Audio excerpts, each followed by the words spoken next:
Hey there everyone, we're back with part 4 of the Q&A video.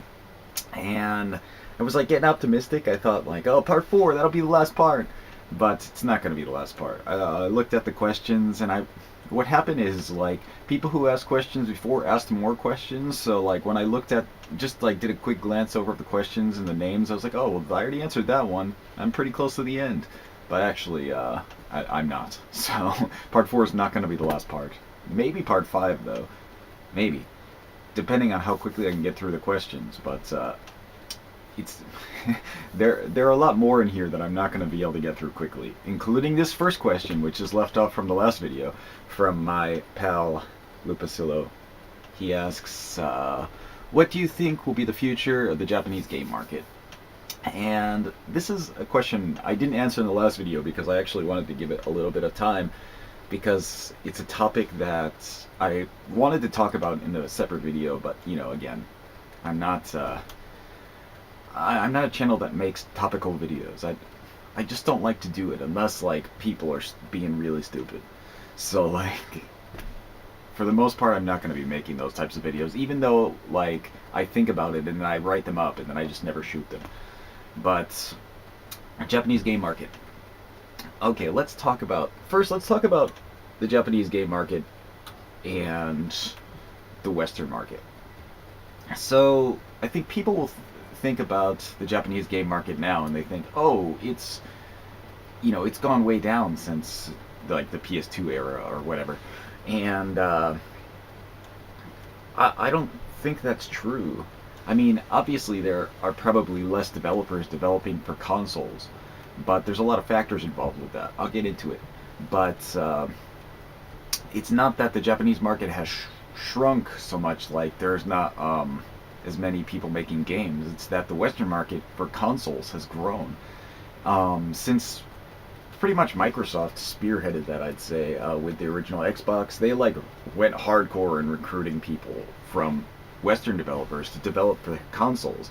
And those Western developers, it's not that they weren't making games, it's just like most Western development was on PCs from like forever. That was how it was. Western developers mostly made PC games. In the 90s and in the early 2000s, where were all the best Western games? They were all on PC.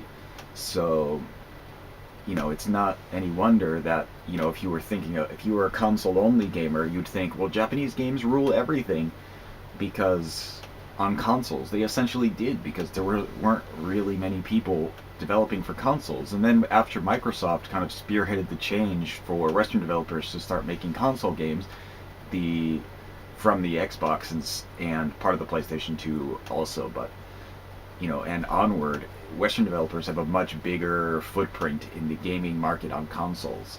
So what happens is, it makes it look like, oh, the Japanese market is less important. Well, I mean, it's not exactly that. It's just that there's, the same amount of Japanese developers making games, but the amount of Western developers so much more that it makes them look like they're much more prominent. And that's not a failing of the Japanese market. It's just a expansion of the overall market. It's not it's just the kind of thing that people don't think about when they complain, like, oh, there's not as many Japanese games as there used to be. But beyond that, I want to talk about why I feel the Japanese game market is actually a lot healthier than the Western game market is at the moment. And I know a lot of people have been saying things like, oh, there's a video game crash coming. We're in the middle of the video game crash already. Look at all these studios going out of business, blah, blah, blah, blah, blah, whatever. First, there's never really been a video game crash. That's kind of like it's like a misnomer, if anything. But in 1983, when people talk about the video game crash, that was a very American-only phenomena. Outside of America, in Europe, it's not like there was a video game crash in 1983. Video games were alive and well and strong in Europe because most people were playing stuff on PCs. And in Japan in 1983, that's when the Famicom came out. It was super popular. There was no crash. So even before that, though, there were other systems that were still going in Japan, and it just continued on and onwards and upwards. There was no crash.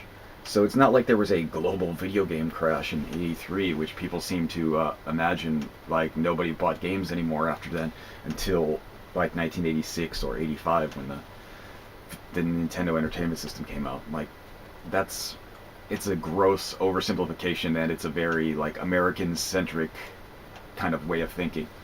But the thing with it now is that a video game crash um, couldn't could actually be a bit more strong if it were to happen. If people just stopped buying games for consoles, it would cause problems for the industry, but for developers mostly. But if that happened, I think developers outside of Japan would be hurt way more than developers inside of Japan, and I can explain that. Okay, the Western market currently is a mess. It's a mess, and the reason I'm saying that is because you have either indie games, AAA games, or anything else in the middle that everybody else considers generally crap. That's, I mean, look at reviews on review sites. Read the comments in those sections. Find a game that got a 7 for a review and see how many people are screaming that they're not buying that game because it's crap. It's a 7 is not a bad score for anything. But the thing is, what happens is the Western market is very focused like that. Games, and the thing is companies either feel like they have to make it that kind of AAA game, or they're not gonna sell enough. So they dump a ton of money into it, and they don't come up with the game that is going to get that high Metacritic score or whatever, and then they go out of business. It's just like it's a stupid system, and it's like makes this very like you have your high-end developers and you have your kind of indie developers, and then you have this horrible valley in the middle where like nobody wants to be. It makes this horrible unnatural curve for the industry where like you're either on this end where you're an indie developer or you're on this end where you're a AAA developer, or you're just kind of nobody wants to be here, so everybody aims towards the other end, so you have this like unnatural reverse bell curve kind of thing going on, and it's unhealthy. I mean, those AAA companies, not everybody is going to buy their games, and they're going to dump $100 million into it, and they're going to go out of business. That's how it works. That's like one of the things that happened to the movie industry, and great for indie games, but there's not the indie games aren't gonna save anything because they're not the same kind of experiences as more well developed by larger teams. Well, games, I mean, that are more developed by larger teams. Not to say indie games are bad. There's lots of good experiences. It's just they're not as extensive or well put together as some obviously that you can do with a bigger team. That's all I'm saying. And see, the Japanese market has a different system. A lot of Japanese developers don't develop games with the intent to sell them worldwide. So what they do is they have a reasonable budget and a reasonable development team and a reasonable development period, and they put that together and make games with the intent of selling 30,000 copies to make their turnaround. And they're not going to be Activision, but they're going to make their money back, and they're going to continue to make games. And the Japanese market is, there are indie developers in Japan. A friend of mine is at Bit Summit right now, and I got a bunch of photos from there. But there's the AAA developers. There are a lot less in Japan, and the indie developers they're there, but they're not as prominent. And you have this more kind of bell curve. It's a much more healthy system where you have a lot of mid-market. You have a mid-market in Japan where the Western market doesn't really have that. So the mid-market is important in Japan, and those mid-market developers make games on a reasonable budget with a reasonable expectations. So it's not a company like Square Enix that's like, we got to sell 5 million or this game isn't going to be profitable. These are companies like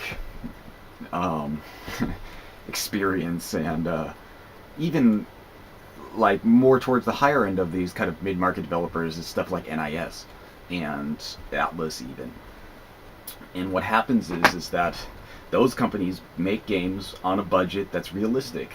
So they sell their games to a realistic market, and people think like a game sells 60,000 copies in its first week. That's garbage. Well, it is if you're Activision, but it's not. It's really not if you're if you're Acquire. So it's the kind of thing where I think people think about the Japanese game market in terms of the Western game market, and it leaves you in a kind of situation where you think, oh, well, it's going to be crap. But if there were a gaming crash, a lot of those companies could continue to sell their games as is. They would have no trouble just developing games on a reasonable budget with a reasonable crew and selling it to people in Japan only. They'd have no problem with that, and I think that makes the Japanese market a lot healthier in terms of like it can sustain itself, unlike the kind of AAA model that's leeching the life out of the Western market. So yeah, that's a really rough overview of what I wanted to say about that topic. I think I actually do have a written script kind of thing for that, where I have bullet points that I wanted to talk about, but I'm not going to search for it and bring it up because this video is just a Q&A. It's not like going to be a half-hour rant on this topic. So thanks, Lupacillo. You've got more questions coming in the future, so maybe in this video you'll show up again.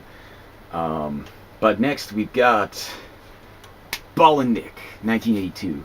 And Ballin' Nick, he made a video recently, but he hadn't been making videos recently, so I was getting worried there. But good to see him back, and good to see questions from him. So Ballin' Nick asks, question 1, are there any RPGs that you really like that everybody else seems to hate or dislike?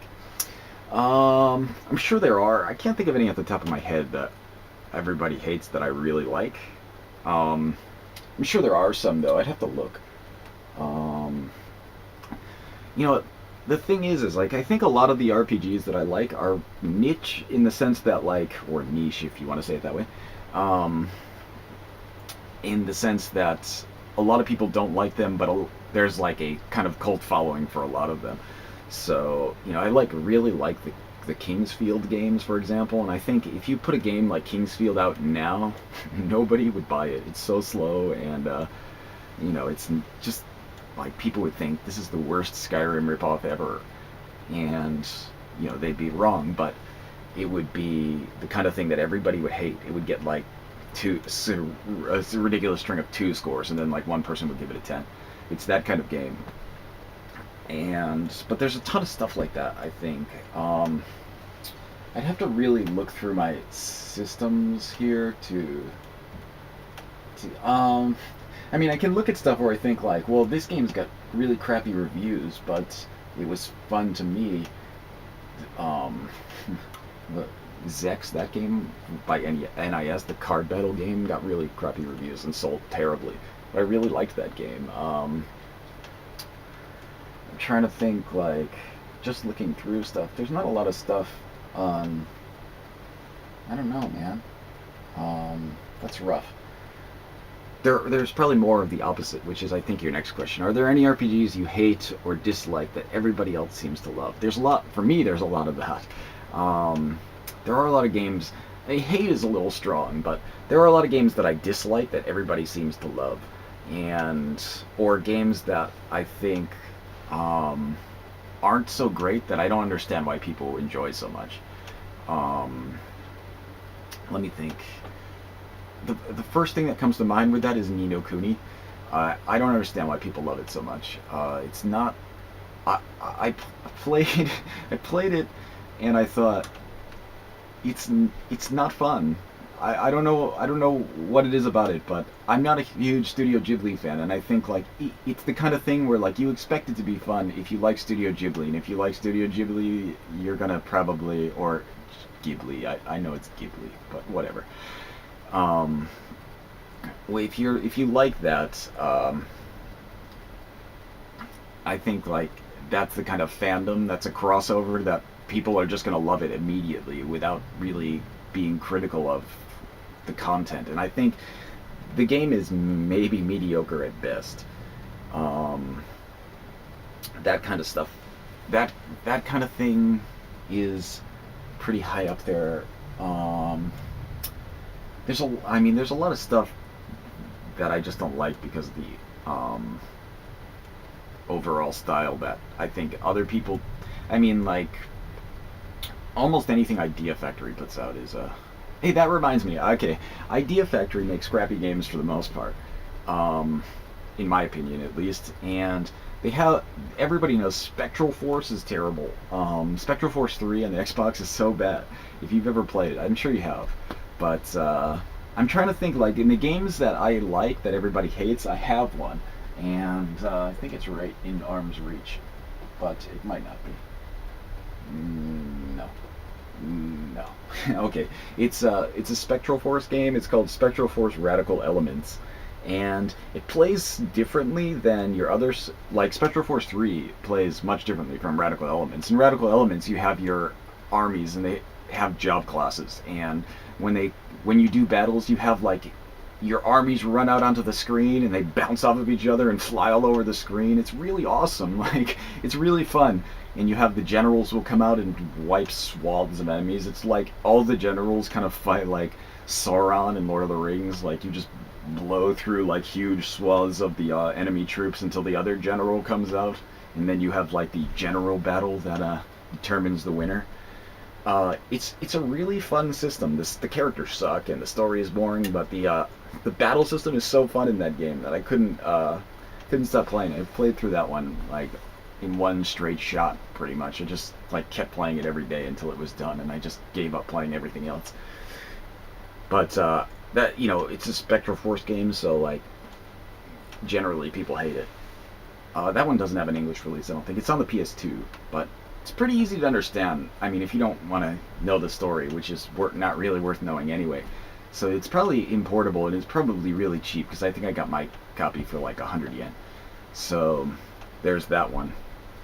But returning to the question, games that I like, or games that I dislike that everybody seems to like. It's hard.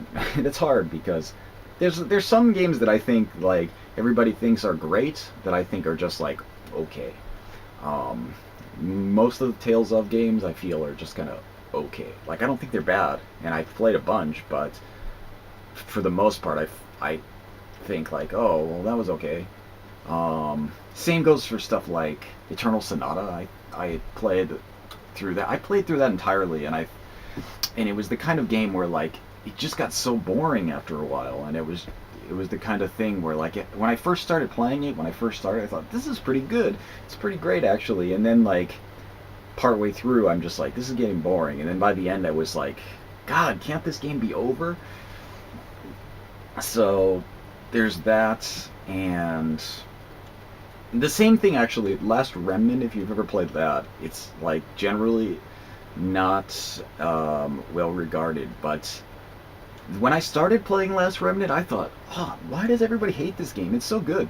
And I'm playing Last Remnant, and then like about halfway through, I'm just like, okay, I kind of understand why nobody likes this game anymore, because it gets so boring and not fun towards the second half of the game that it was a real slog to get through the end of that game, and not because it was difficult, just because it was so like not fun anymore. And I hear the PC version is actually a better version, but I played on the 360, and towards the end I was just like I wanted to stop playing, but I was already like 40 hours in or something, so I was just like I gotta finish it.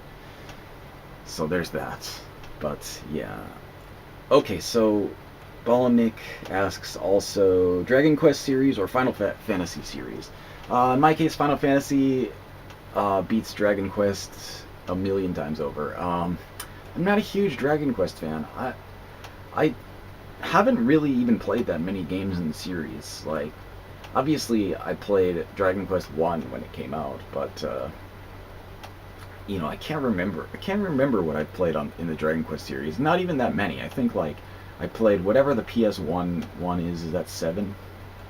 And the PS2 one for 8. Is it? I'm not even sure what the numbers are at this point.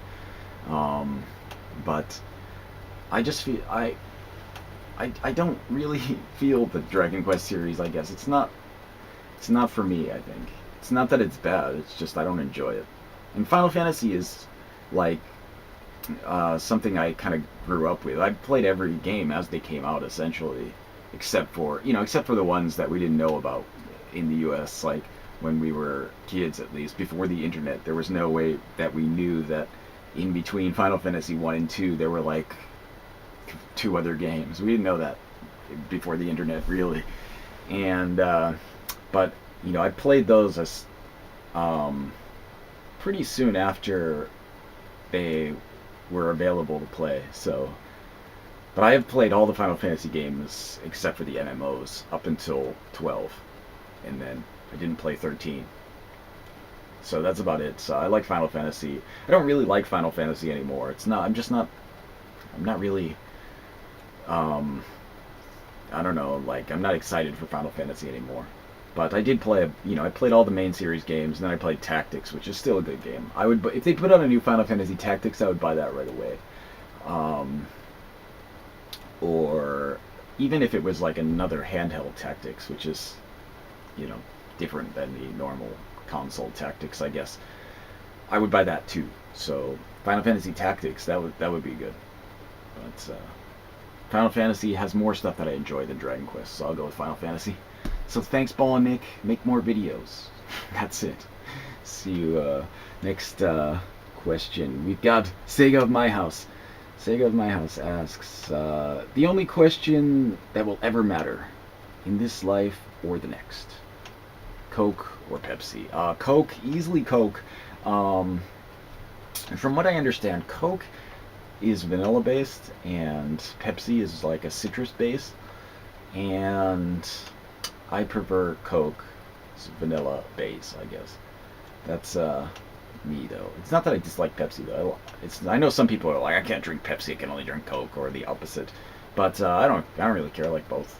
But Coke edges out Pepsi. So alright.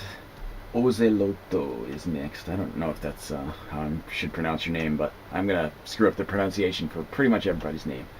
So what is your greatest video game related dark secret?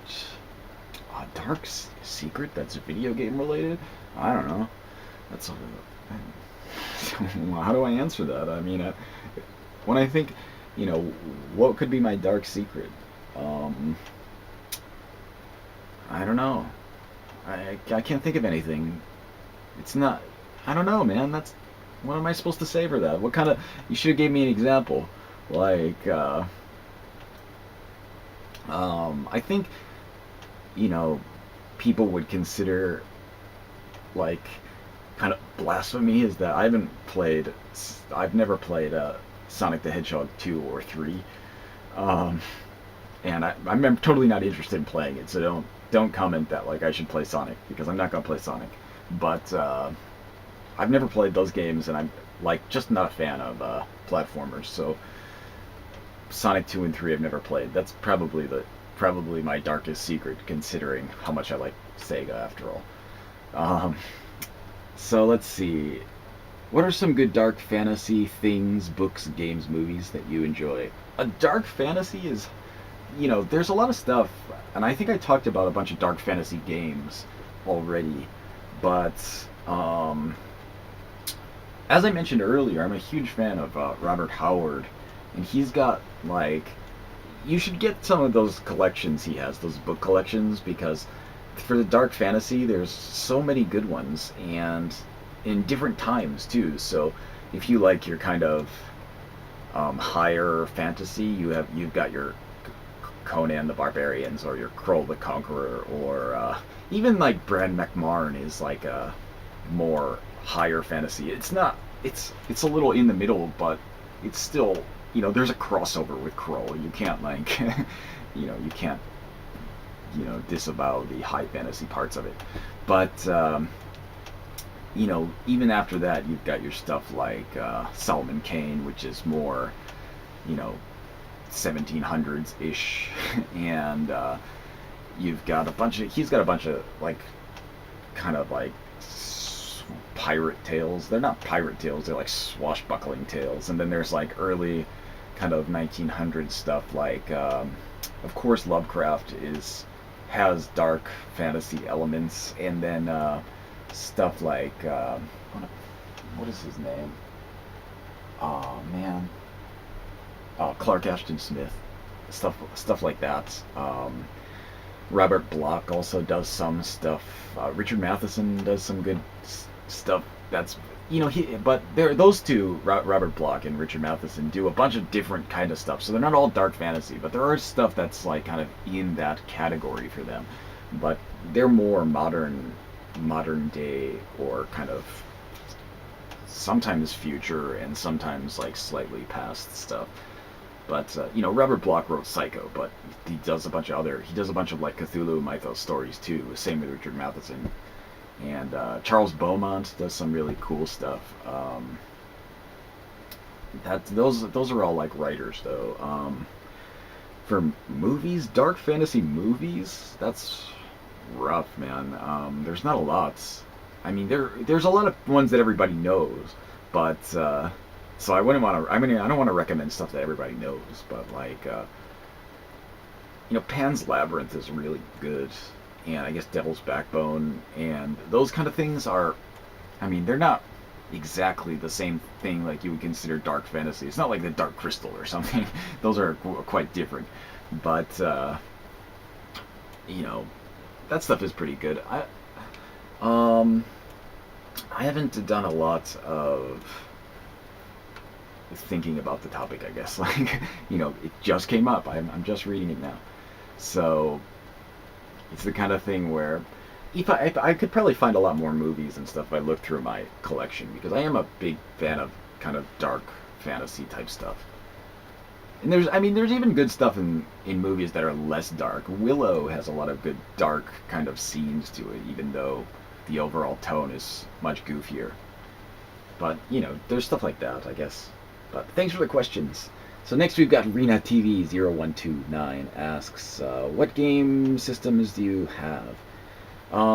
Currently, in my house, I've got a Super Famicom, a Sega Saturn, a Wii, 2 PS2s, PS3, a PS4, 360, an Xbox, an original Xbox.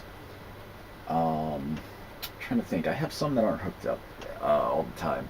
A PC Engine, and I've got a converter for the Genesis and or the Mega Drive and the Famicom. And I actually this is gonna be blasphemy to some of you, but I don't have a Sega CD, but I play the Sega CD games on the original Xbox. So I use the original Xbox controller, but there's an emulator that will play the Sega CD games off the original CDs, but on the Xbox. So as long as you have the original CD, you can play the games. So I just buy games like I normally would and emulate the system. So I don't know. That's about as much emulation as I do, though. I don't usually emulate games that I don't have, essentially. And I don't download ROMs or anything. I just buy the game, and for the Sega CD, it's just like I could spend a couple $100 and buy one, or I could just play them fine on my Xbox. And I figure, well, I'm just going to do that because it's cheaper. And, it still allows me to buy the games that I want to play, and I play them off the original disc, so I feel it's fine. But, alright. But, actually, I didn't even think of, I have handhelds, too. I have got a DS, I got a couple of DSs, a couple of PSPs, a Vita, and a 3DS. But that's just what I have in my apartment. In the US, I've got a ton more stuff, just kind of sitting in storage. But I've got everything from Of course, I have Nintendo, a Super Nintendo, a Dreamcast, uh, Genesis. I got a TurboGrafx 16 with the CD add-on that I've had since I was a kid. I got a 3DO Jaguar that I bought new from KB Toys for $20. I don't know. I've got pretty much every major system that was on. So handhelds too. I've got a Game Boy. I've got a Lynx. I got a Game Gear, and I have a Nomad too. I'm pretty sure I have a Nomad as well. But I've got a ton of stuff, and then a Nintendo 64, obviously, that I hate and never use. GameCube, stuff like that. I've got all that stuff in storage, but I haven't. Some of those systems I haven't rebought because I don't need to. Like, I don't need to buy a GameCube again. I have a Wii. I probably should get another Dreamcast, but I just haven't had the motivation to buy another Dreamcast, because I think for the most part I played most of the stuff that I was really interested in on the Dreamcast. And then there's I have a list. Again, I have a list of stuff that I want for the Dreamcast, but it hasn't reached the threshold where I feel like, oh, I should buy another Dreamcast. So once I find enough interesting stuff on that, I'll probably get another one. Or if I just find a cheap one, because they're not even that expensive. You could probably get a boxed complete one for $30. I should just buy a Dreamcast again. Yeah, I know you guys are saying that right now. Just get a damn Dreamcast again. Well, I probably will, actually. Next time I see one, I'll buy one. How about that? So, next question. What types of games do you like? I have a lot of... I play a lot of types of games. There's no game types that I absolutely won't play.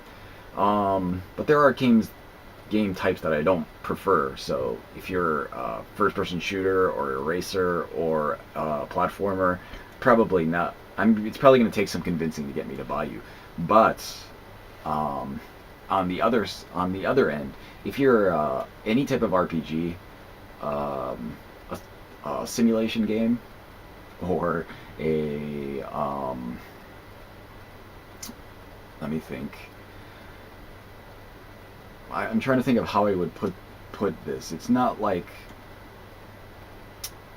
when I say simulation game, I'm thinking like stuff like SimCity and the Combini, which I talked about earlier, or convenience store simulator, job simulator, business simulators, those kind of simulators. But also I like strategy games. So Catan. If anybody has Catan, the board game, and you need someone to play, I'm always good. I love that game. Stuff like Romance of the Three Kingdoms, I love, and I haven't played it in a while, but mostly because it's so much fun to play with your friends and not so much fun to play against random people, and it's fun to play by yourself, actually. I like playing against the computer. The scenarios are a lot of fun in those games. But that kind of game is really fun for me. I'm trying to think. I like a lot of fighting games, but recently I haven't been playing a lot. The last fighting game I got really into was Marvel vs. Capcom 3, and I put about 80 hours into that, I think, online. And then, Street Fighter 4 I put even more time into it. Love me some Street Fighter 4. And King of Fighters 13 I put a lot of time into. You can see my video of me destroying Zero X Shinobi. It's probably on his channel somewhere, but I crushed him. It was like absolute destruction in that one. But recently I haven't been buying a lot of fighting games, but I prefer them, and I will get the new Street Fighter when it comes out. So if anybody wants to play me in Street Fighter, I will totally play you. I think I've mentioned this before, but I was ranked on the charts on the online charts on the Xbox. I was ranked number 32 in the world for Dan. Dan is my character that I use online, mostly for being a dick. But I was ranked number 32 in the world as Dan, and I think a lot of my strategy with Dan is to see how angry I can get people. So like just let's see if I can get. I've like set goals for my taunting goals for myself. If I can get like 10 taunts in a round, I'm like feeling satisfied. So I'm like constantly taunting with Dan. Pisses people off so much because you just jump around and avoid people and knock them out of their specials with the jumping taunts. It's really great because people send angry hate messages all the time for that. But you know, I will play. I'm not. Dan isn't even my best character actually. I just played him a lot because it's fun. But you know, I would say like my best fighting game character. This is totally off the topic at this point. Would be Balrog, or I'm pretty good with DJ too, but Balrog is probably the best. Oh, I mean, M. Bison, the boxer Balrog, or you know what I mean. Anyway, so thanks for the questions. We've got next. I'm gonna say it's Jose Mejia. That's how I'm gonna pronounce your name. It could be Jose Mejia, but I'm not gonna say it that way because that sounds stupid. Sorry if that's actually the way you say it. He asks, "What systems do you own?" Too late. I just answered that, but thanks for the question. It's not. It was these two questions. Those two questions were actually one after the other, but it's understandable that he would ask that right after it being asked. Is that Rena TV asked that in Japanese, so he probably didn't notice this. And now we've got Games of War. Games of War. If you guys don't know Games of War, you're not watching my channel, but you're also missing out because he's a good guy and he puts up great videos, and we do a podcast together, and he also asks some questions that are going to get me in trouble, but I will answer anyway. So Josh, questions from Josh. If you could be an actor in an FMV game released from the 90s, which game would you star in? This is easy. Harvester. Harvester. And Harvester is a PC-only FMV game, but it's amazing. I love Harvester, and like coincidentally, like just a couple of days ago, they put it up on Good Old Games on GOG. Download Harvester. It's $5.99. It's the most gory but most insane FMV game ever. I know people think like Phantasmagoria 2 has all that weird shit. Harvester is like that on acid. It's like so much. It's like a whole different level, and it's got all types of things. It's got a TV cowboy with his foot stuck in a dead Indian. I always post that on Facebook, so if you go find it, that clip is everywhere. If you're friends with me, and there's also like a amputee soldier who has no legs. He has no lower half of a body. He will eventually, if you can get him to kill you with a machine gun, or you can get him to blow up the world with a nuclear strike. There's all types of like crazy death animations, crazy like situations where your mother is this crazy masochist and your dad is like gets like worse and worse throughout the game. He's getting horribly beaten and sexually brutalized by the wife. It's like totally insane though. That game is insane. It would be awesome to be in that game, even if it was just like as somebody who gets their head exploded. So Harvester, easily that one. So next, Josh asks, what is your least favorite console generation? It's hard because hey, least favorite I'd have to say that generation in between the 32-bit generation and like the PS2, and I guess the Dreamcast is also in the PS2 side. So you've got like the 64-bit systems, and it's not really a generation because it's in the same generation as like the Saturn and the PS1, but the Nintendo 64 and I guess the Jaguar would also be in there because both of those systems are like some of the worst, I think. The Nintendo 64 is my least favorite system ever. I bought that system to play Castlevania 64, and I was horribly disappointed, and pretty much nothing on that system is something I want to play right now. There's very few games on the system that I could recommend to anybody, and there's almost no types of games in genres that I enjoy.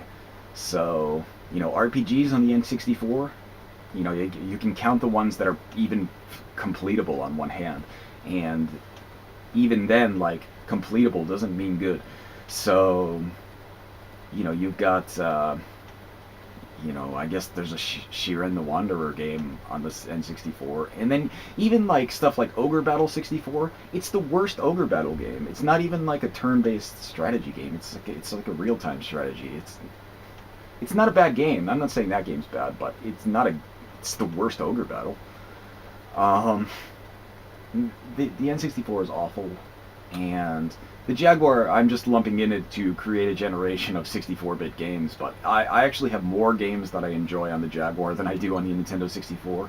I probably put more time into Theme Park on the Jaguar than I put into the entirety of the Nintendo 64 library that I owned. So, I don't know.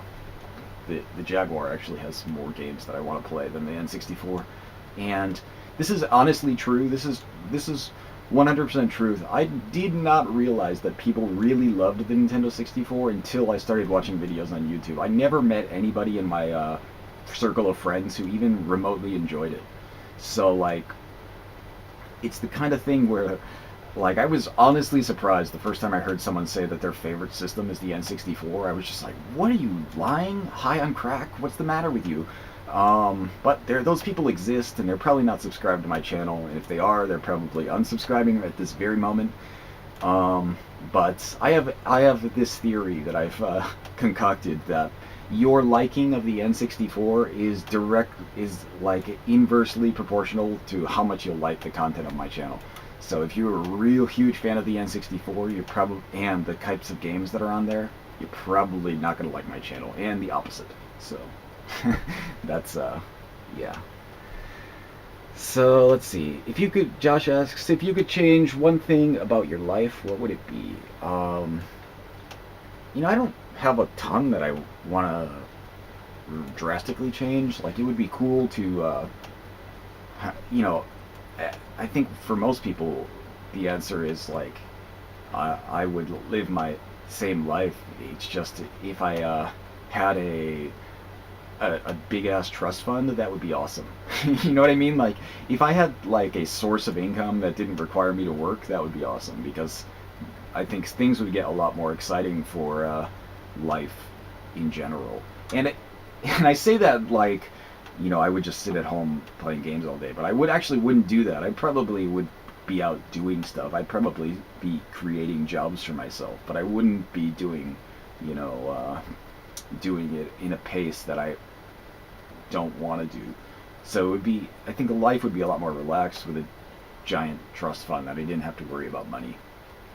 But beyond that, I don't, I have a pretty alright life as it goes. I've got a relatively okay apartment in the middle of Tokyo.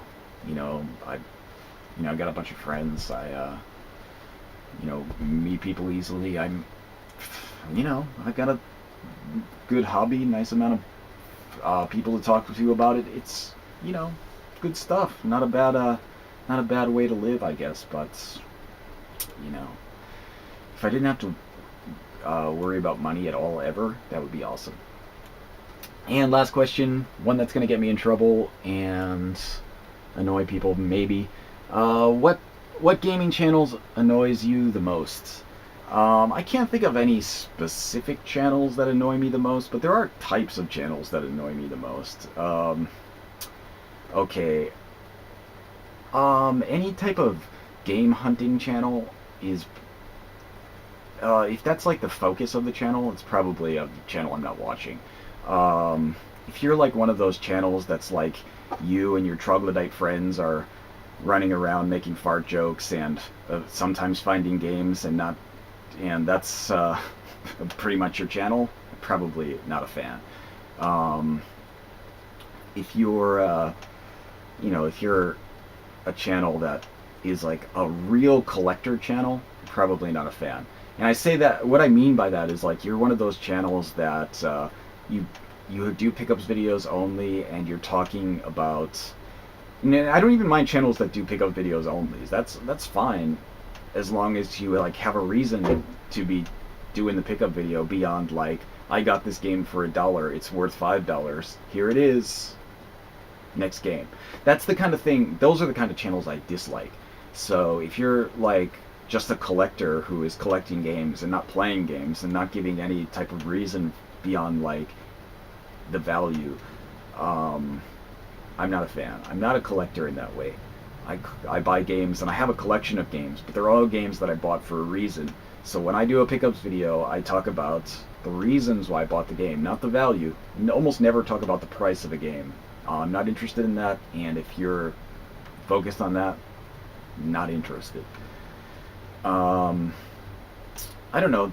It's weird because like there's a lot of kind of types of channels that I don't like. I don't like those news style channels. You know, those channels that like pick up a, just like grab a story from IGN or some shit and then like read it back to you in video format. Like I can fucking read. I'm not like I'm not illiterate. I can go to those websites myself. I don't need some game channel to incorrectly report to me back information that's in a news story.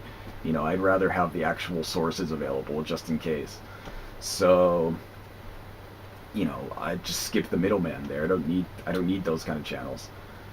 And I don't like those kind of channels because most of the people who are doing them are clueless for the most part.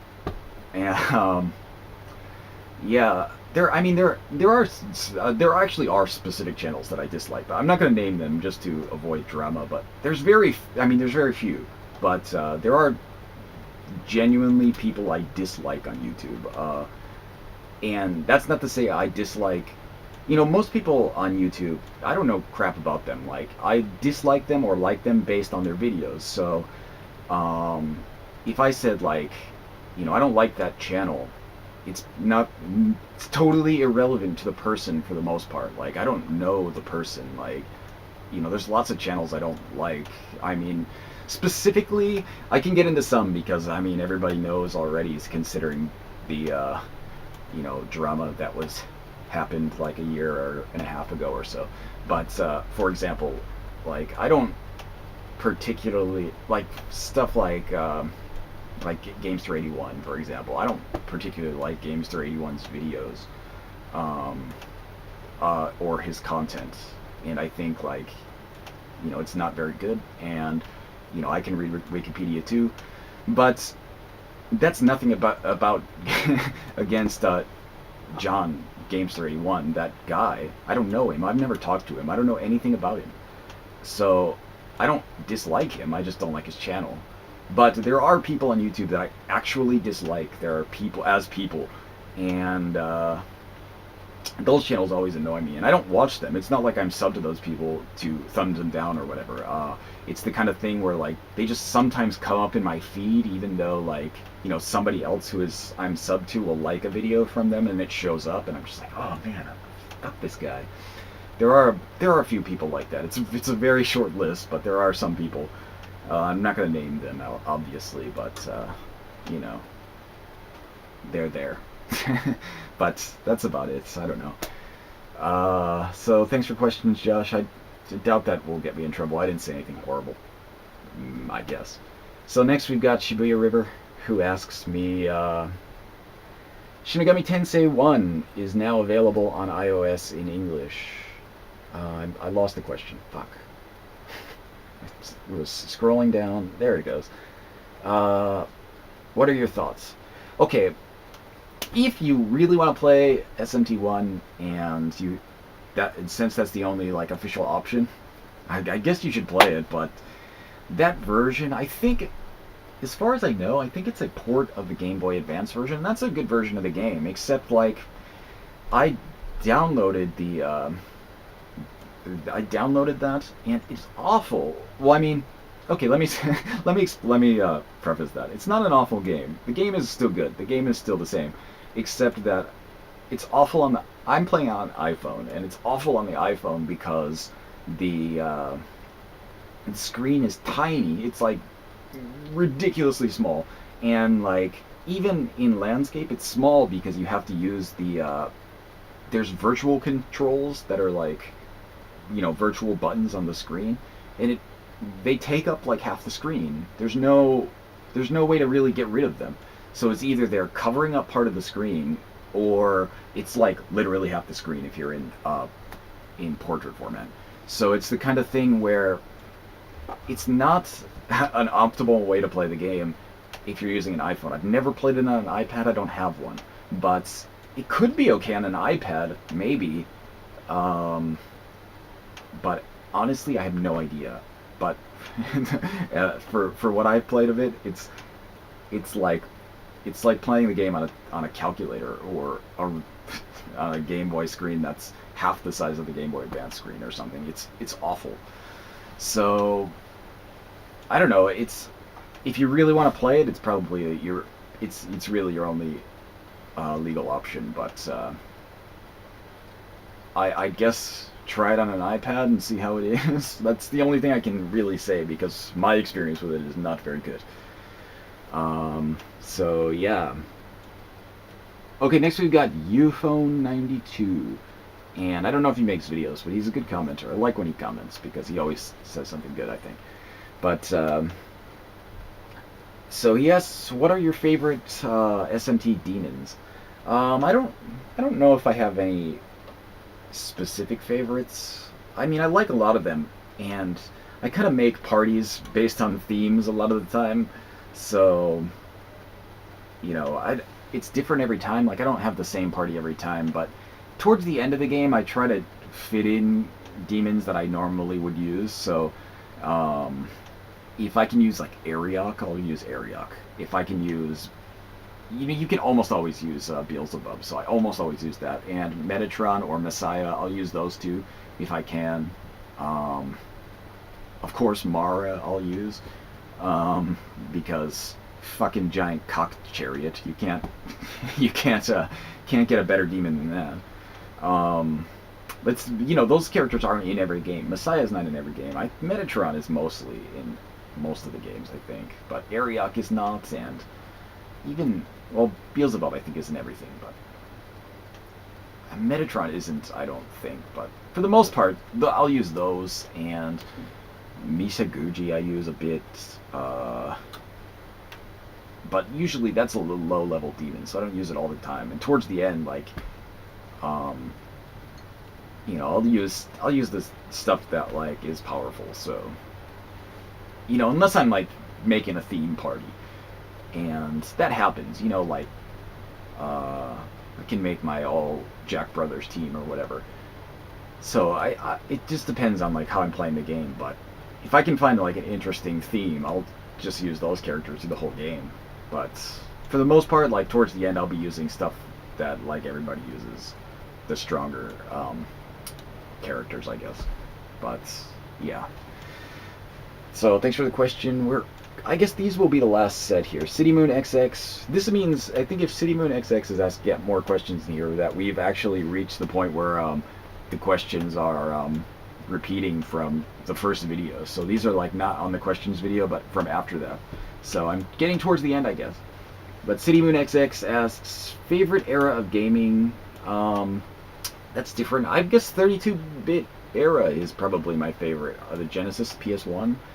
That stuff is probably my favorite. Even though, like, 16-bit is really high up there, but it's the kind of thing where, like, when I think about, like, the fun I had with all the games and the kind of stuff that got me, like, really into the stuff I'm into now, PS1 and Sega Saturn were, like, the kind of games that I played a lot. I just really enjoyed that. And the Sega Saturn was, like, a beast for fighting games, like, so good. The PS1 had, well, the Sega Saturn had RPGs, but the PS1 had a bunch of RPGs that were great. Simulation games also were amazing, like the Romance of Three Kingdoms games, 4, 5, maybe 6 is on there too, but I'm not sure. Those kind of games, all really good on the PlayStation and Saturn. So I'll go with those. That's pretty good generation. Favorite Sega console? Saturn. Easily the Saturn. in all honesty, like in the 16-bit era, the Genesis was my least favorite of the three, and it was like, not that I disliked it, I had one, but the Genesis was my least favorite, and then the Super Nintendo, and then the TurboGrafx was my favorite. So yeah, the Saturn was my favorite 32-bit console though.